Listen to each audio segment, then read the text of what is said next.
On ne va pas faire un prélèvement pour le microbiote vaginal juste avant, juste après les règles, parce que le pH va être plus alcalin à cause des règles. Et donc on a constaté qu'il y a des femmes qui pouvaient avoir un bon microbiote, mais qui se déséquilibraient juste au moment des règles ou juste au moment des rapports. Du coup, on ne va pas faire un prélèvement à ce moment-là, en tout cas.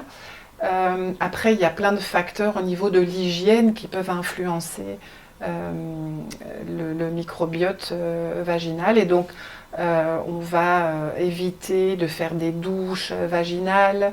On va utiliser des produits appropriés, donc on conseille d'utiliser ce qu'on appelle des syndettes, qui sont des savons sans savon.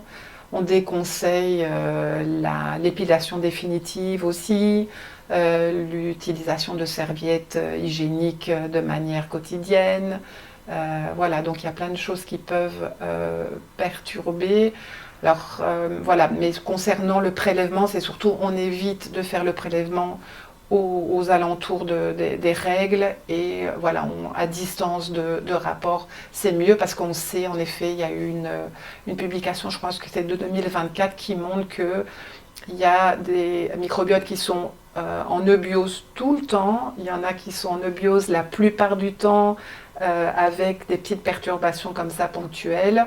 Il y a des microbiotes qui sont en dysbiose constante et il y a des microbiotes qui sont en dysbiose voilà, de manière très ponctuelle, souvent liées aux règles et souvent liées au rapport. Donc voilà, pour vraiment que ce prélèvement soit fait correctement, on fait ça dans les règles. Le rôle des œstrogènes essentiellement, mais aussi de la progestérone, c'est qu'en fait les œstrogènes vont épaissir la muqueuse vaginale et faire que cette muqueuse va se gorger de glycogène. Et c'est le glycogène qui va nourrir les lactobacilles. Et donc en deuxième partie de cycle, il va y avoir un épaississement vraiment de l'épithélium vaginal. Les cellules superficielles vont être éliminées et vont être plus à nu ces cellules intermédiaires qui sont vraiment enrichies en glycogène et qui vont nourrir les lactobacilles. Et grâce à ça, les lactobacilles vont pouvoir être nourris et exercer leur effet parce qu'ils vont produire en fait de l'acide lactique qui va rendre le pH plus acide et aussi donc du coup inhiber, réduire la prolifération de pathogènes.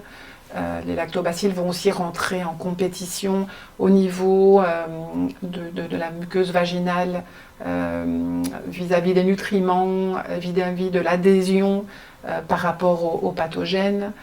Et comme je l'ai dit, les lactobacilles produisent, en tout cas les plus protecteurs, ce fameux délactate.